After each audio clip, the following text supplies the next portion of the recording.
Okay, today I'm going to have a look at the proof of the sine rule. This is how it works.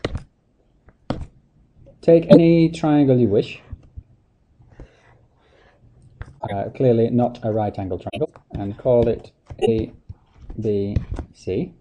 Then the sides can be labelled accordingly. And we can also put down a perpendicular height. So if we just look at this triangle, then we have B, C, H, A, and we don't actually know the length of this base along the bottom. From here though, if we mark angle C, we have sine C equals opposite over hypotenuse. Okay. From this, we have that H equals A times the sine of C. Similarly, if we look at this part of the big triangle, we've got a B there, an A there, and a little c there. And this time let's mark angle A and do sine A equals, again, opposite over hypotenuse. This gives us then that H equals C times sine A. So we've got two expressions for the value of H. We can now say then, you can see that as the two H's are the same, A sine C must be equal to C sine A. Now we can divide through, well, in fact we can change the order of this in different ways, but for the sine rule what we will do is we'll start by dividing by A both sides. So this will give us A sine C over A equals C sine A over A. Clearly this will cancel, leaving us with sine C equals C sine A over A. Now if we divide by C on both sides,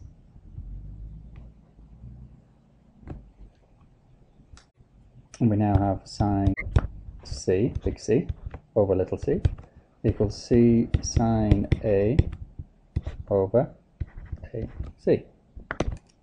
And again, what you can see happening is that this leaves us with sine C, whooey, what happened there? Sine C over C is equal to the sine of A over A. Alright, this is the result that we want, and we're just going to keep that at the side, out of the way. The same triangle can be looked at in a slightly different way. So let me just erase a few bits and show you what I mean. Let's get rid of quite a bit of this stuff. And what I'm going to do is keep the same triangle, but view it in a different way.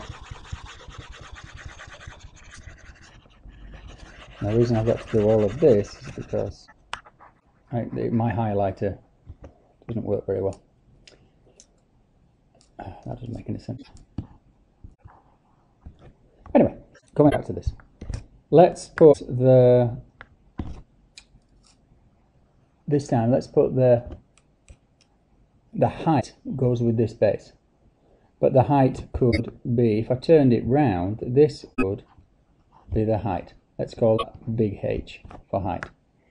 So C is now the base and H is the height. If we're not sure about that, I can turn it round so that this would be B, this would be A, this would be C, A, B, C. And then what you can see is there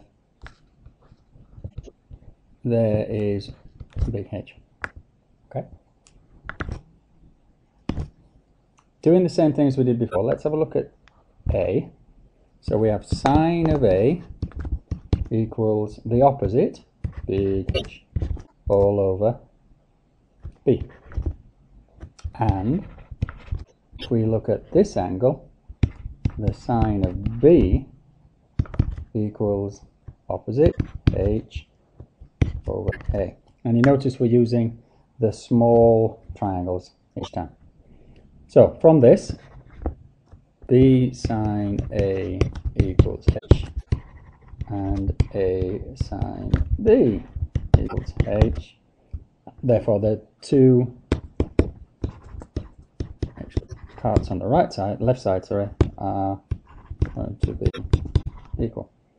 Again, we can do the cross multiply idea. I did it in quite a few steps last time, but basically from here we can say sine A divided by A is equal to sine B divided by B, which again is a result. But if you compare what we've got in the boxes, sine A is in both of them. So this means that sine B over B is equal to sine C over C. Now if we put them all together, we end up with a